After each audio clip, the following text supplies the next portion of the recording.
نبی پاک صلی اللہ علیہ وسلم کی تعریف ہمارے بس میں نہیں۔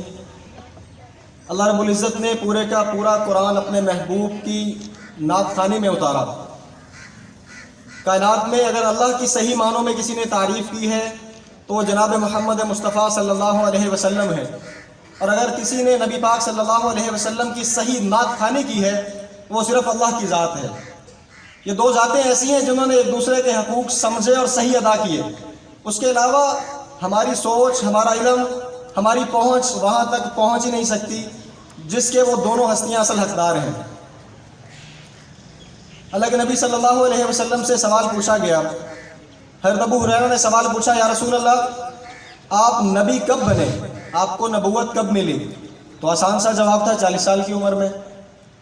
کتابی جواب میں بتا دیتا ہوں، 40 سال 6 مہینے 21 دن 11 رمضان پیر کی رات آپ صلی اللہ علیہ وسلم کو نبوت عطا ہوئی۔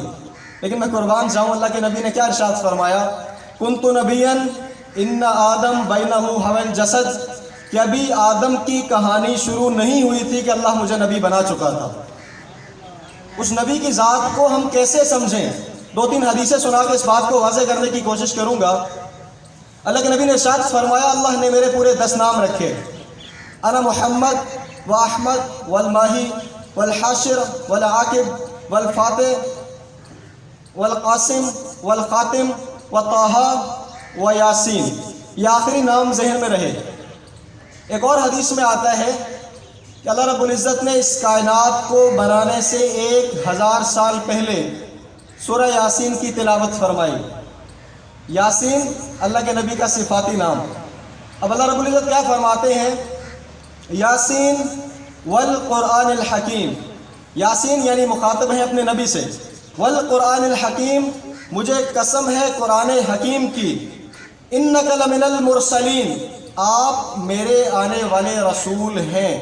ان کا ترجمہ یہ بتاتا ہے کہ سامنے کوئی ہستی موجود ہے کہ جس کو مخاطب کر کے اللہ فرما رہے ہیں انک لمن المرسلین۔ اگر یوں ہوتا کہ آپ سامنے موجود نہ ہوتے، یہاں عربی کے قاعدے اور کلیے کے مطابق انہو آنا چاہیے تھا کہ سامنے کوئی ذات نہیں، لیکن آنے سے پہلے آپ کا تذکرہ چل رہا ہے۔ لیکن میں قربان جاؤں، آپ کے سامنے، اللہ کے سامنے آپ بیٹھے تھے۔ ان کا ترجمہ یہ بتاتا ہے کہ جب بھی نون کے ساتھ کاف اٹیچ ہو، ان کا ترجمہ یہ اس بات کا اعلان کرتا ہے کہ جب آپ صلی اللہ علیہ وسلم آپ کے سامنے تھے، اللہ نے یوں فرمایا انک لمن المرسلین، آپ میرے آنے والے رسول ہیں۔ قسم اٹھا کے یہ فرمایا۔ اس سے ایک بات سمجھ آئی کہ کائنات کو بنانے سے 1000 سال پہلے جب اللہ نے سورہ یاسین کی تلاوت فرمائی تو میرے اور آپ کے نبی اللہ کے سامنے تھے۔ تو اب یہ بات کوئی کیسے اعلان کر سکتا ہے کہ آپ صلی اللہ علیہ وسلم کو اللہ نے کب بنایا؟ یہ اللہ ہی بہتر جانتا ہے کہ اس ذات بابرکات کو اللہ نے کب تخلیق فرمایا۔ اس ذات کی تعریف اور وہاں تک پہنچنا ہماری سوچوں سے بالاتر ہے۔